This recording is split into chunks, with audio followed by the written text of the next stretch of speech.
Hi everyone, in front of me I've got HONOR X70i and let me share with you how to reset network preferences on this device.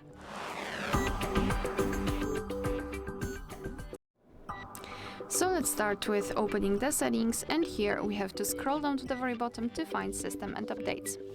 Then let's enter this reset option and tap on Reset Network Settings. Let's tap. Here we've got the information that this reset will include the Wi-Fi, mobile data and Bluetooth, so the whole package. Let's tap on Reset Network Settings. Be aware because this operation cannot be undone. Tap on Reset Settings, and as you can see we've got this information, which means that we just successfully reset all network preferences. Alright, so that will be all. Thank you so much for watching. Please hit the subscribe button and leave the thumbs up.